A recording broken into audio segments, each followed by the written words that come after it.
அவர் பாருங்க, ஒரு நடிகர், அவர் திடீர்னு கட்சியை ஆரம்பிச்சுட்டு அவர் ஊர் ஊரா போய் ஷோ காட்டுறார். அவர் என்ன காட்டுறாரு? ஷோ காட்டுறாரு. ஏன்னா ஜனங்க நம்ம மாதிரி இருக்கிற அப்பாவி மக்கள் என்ன நினைக்கிறான், சினிமாவில் பார்க்குற ஒரு நேரில் வர்றாரு, போய் பார்ப்போம், நம்ம ஊருக்கே வர்றாரு என்று வேடிக்கை பார்க்கறதுக்கு போறோம். உடனே அவருக்கு எல்லாம் ஓட்டு போறதுக்காக போறோம்ல. கையில சின்ன சின்ன பிள்ளைங்க, 5 வயசு 10 வயசு பிள்ளைங்க எல்லாம், அது என்ன ஓட்டா இருக்கு? 6வது 7வது படிக்கிற பிள்ளைங்க, அவங்களுக்கு என்ன ஓட்டா இருக்குது? எல்லாம் வேடிக்கை பார்க்க போறான். இன்னைக்கு கரூர்ல 12 மணிக்கு வரேன்னு சொல்லிட்டு 7 மணிக்கு வந்ததுனால 12 மணிக்குல இருந்து வெயில்ல காத்துட்டு இருந்து, தண்ணி இல்ல, சாப்பாடு இல்ல, இந்த மக்கள் அந்த நெரிசல்ல இன்னைக்கு 41 பேர் இறந்திருக்காங்க. 41 பேர். விபத்து கிடையாது, ஒரு சாலை விபத்து நடக்குது, ஒரு பஸ் கவுந்துருது, ஒரு 10 பேர் இறந்து போயிடுறான். அதாவது 2 வாகனம் மோதிக்குது, அதுல ஒரு 5 பேர் இறந்து போயிடும். அது விபத்து, யாரும் ஒன்றும் சொல்ல முடியாது. ஆனால் இது திட்டமிட்ட படுகொலை, இது விபத்து கிடையாது. கரூர்ல நடந்திருக்கிறது விபத்து கிடையாது, படுகொலை செய்திருக்கிறார்கள் 41 பேரை. யார் இதுக்கு பொறுப்பு? இந்த நடிகர் விஜய் தான் இதுக்கு பொறுப்பு. வேற யாரு? நீ தானே நான் இத்தனை மணிக்கு வர்றேன், இல்ல நீங்க வாங்கன்னு சொல்லி சொன்னது யாரு? நீ 12 மணிக்கு நான் வர்றேன்னு சொன்னது யாரு?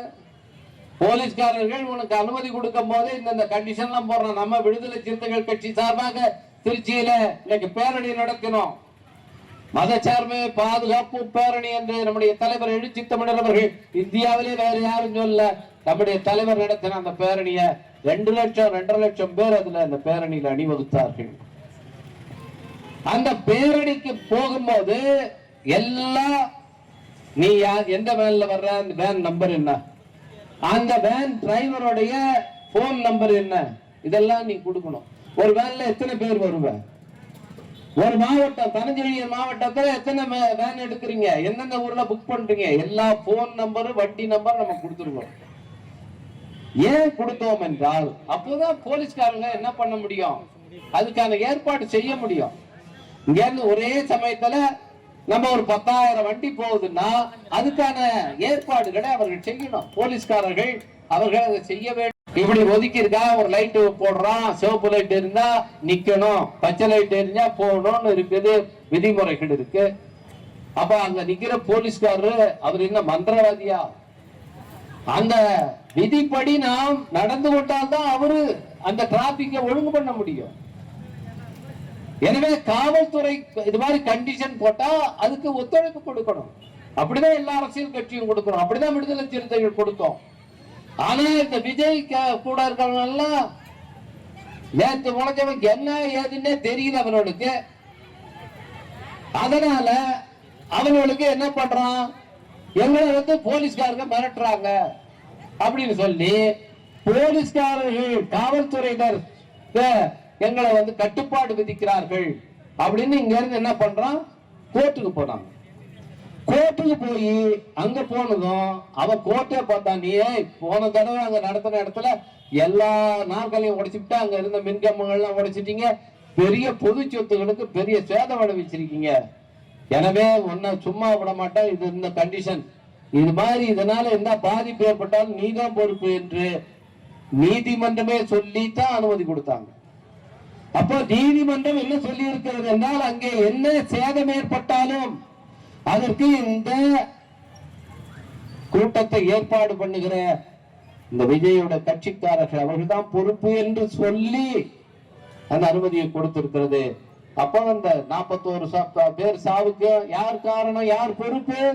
நீதிமன்றமே சொல்லி இருக்காங்க, எது நடந்தாலும் நீதாண்டா பொறுப்பு என்று. அப்போ விஜய் தான் பொறுப்பு. 41 பேர் செத்து கிடக்குறாங்க, துடி துடித்து செத்து கொண்டிருக்கிறார்கள். 50-60 பேரை ஆம்புலன்ஸ்ல தூக்கிட்டு போய் ராத்திரி பகலா அங்க போட்டு பக்கத்துல இருக்க டாக்டர் எல்லாம் கொண்டாந்து பார்த்து ஹாஸ்பிட்டலுக்கு போன அத்தனை பேரையும் பிழைக்க வைத்து விட்டார்கள். ஆம்புலன்ஸ் போகுது, நம்ம எல்லாம் யாரா இருந்தாலும் அதுக்கு உடனே வழி விடணும். ஏன் ஆம்புலன்ஸுக்கு சத்தம் போட்டுக்கிட்டே போறாங்க? ஒரு உயிர் போராடிட்டு இருக்கு, அதை காப்பாற்றுவதற்காக நாங்க போறோம். மற்றவெல்லாம் வரிய விடணும், எல்லாரும் விலகிடணும், அதுக்காக தான் ஆம்புலன்ஸ். அப்படி ஆம்புலன்ஸ் எடுத்துட்டு போய் 60 பேரை சேர்த்ததால அவங்க உயிரை காப்பாத்திருக்கான். ஆனா என்ன கேக்குறானுவா இன்னைக்கு, ஏன் ஆம்புலன்ஸ் விட்டான், ஏன் ஆம்புலன்ஸ் உள்ளார விட்டான்? ஆம்புலன்ஸ் உள்ளன்னா இன்னைக்கு செத்தவனுடைய எண்ணிக்கை 100 ஆயிருக்கும். எவ்வளவு பெரிய லூசு பயல்களா இருக்கானு பாப்பீங்க. கேக்குறான் 4 பேரு, அவன் கட்சின்னு சொல்றான், அது கட்சியே கிடையாது முதல்ல. இன்னைக்கு ஒரு கோமாளி கூட்டம், தற்கொலை கூட்டம், எதை பத்தியும் தெரியாத ஒரு கூட்டத்தை இன்னைக்கு ஒருத்தன் வந்து தலைவருங்கிறான். அதோட ஆரம்பமே பாருங்க 41 சாவு. இவன் கையில அதிகாரம் எல்லாம் கொடுத்தா தமிழ்நாட்டை பாதி சுடுகாடு ஆக்கிடுவான். என்ன நடக்கும்? பாதி தமிழ்நாடை சுடுகாடு ஆக்கிடுவான். அவன் கையில ஆட்சி போச்சுன்னா என்ன ஏதுன்னு தெரியாதவங்க கையில அதிகாரத்தை கொடுத்தா என்ன, குரங்கு கையில பூமாலையை கொடுத்ததுன்னு சொல்லுவாங்கல்ல, அந்த கதை தான் ஆகும். இது ஒரு எச்சரிக்கை. இன்னைக்கு 41 உயிர்கள், அப்பாவி உயிர்கள் இன்னைக்கு பறிபோய் இருக்கிறது. 10 குழந்தைங்க, 17 பெண்கள் எல்லாம் இன்னைக்கு அவ்வளவு துடிக்க இறந்திருக்காங்க. மிதிச்சு கொண்டு இருக்கான், எல்லாம் ஓடுறான். அந்த பிள்ளைங்க மேல மிதிச்சுட்டு ஓடுறான். எப்படி தவிச்சிருக்கும், எப்படி கதறி இருக்கும் அந்த குழந்தைகள். இவ்வளவு படுபாதகத்தை செஞ்சுட்டு அங்க பார்த்தா பாருங்க. அடுத்தது ஸ்பெஷல் பிளைட்டை பிடிச்சி மெட்ராஸுக்கு போய் உட்காந்துட்டான் வீட்டுள்ள. இவன் ஒரு தலைவனா? இந்த தகவல் தெரிந்ததும் நடுராத்திரிக்கு அங்க போறார் முதலமைச்சர். அவர் தலைவரா? அங்க 41 பேரை சாகடிச்சு விட்டு வீட்டுக்கு ஓடினான். அவன் தலைவனா? இந்த தகவல் தெரிந்ததும் உடனே நம்முடைய தலைவர் எழுச்சி தமிழர் திருமாவளவன் அவர்கள் கரூருக்கு ஓடி ஹாஸ்பிட்டல் இருக்கிறார், அங்க பார்த்து ஆறுதல் கொடுக்கிறார். அவர் தலைவரா? வீட்டுள்ளார போய் உட்கார்ந்துட்டு அங்கிருந்து அதுவும் 5 மணி நேரம் கழிச்சு ட்விட்டர் போடுறான். இவன் தானே அவங்க. சரி, இவன் தான் ஓடி விட்டான். அவன் கட்சிக்காரனா இருந்துப்பான்ல, மாவட்டம் வட்டம் என்னென்னமோ சொல்றான்ல, எவனும் அங்க போய் பார்க்கல. ஒருத்தவங்க கூட அந்த ஆஸ்பத்திரிக்கு எட்டி பார்க்கல. இவெல்லாம் என்னன்னா நாட்டை பிடிக்கணும், நாங்க ஆட்சிக்கு வரணுங்கிறான். இந்த மாதிரி கோமாளி பயல்கிட்ட, இந்த மாதிரி லூசு பயல்கிட்ட அதிகாரம் போனால் என்ன நடக்கும்? இந்த நாடு நாடாக இருக்குமா? செய்திகளை உடனுக்குடன் தெரிந்து கொள்ள கீழ்கண்ட கேபிள் மற்றும் டிடிஎச் நெட்வொர்க்குகளில் எம் நாடு செய்தி தொலைக்காட்சியை காணுங்கள். பாதகம் செய்பவரை கண்டால் நாம் பயம் கொள்ளலாகாது பாப்பா. மோதி மிதித்து விடு பாப்பா, அவர் முகத்தில் உமிழ்ந்து விடு பாப்பா. அண்மை செய்திகளை உடனுக்குடன் தெரிந்து கொள்ள இணைந்திருங்கள் எம் நாடு தொலைக்காட்சியுடன்.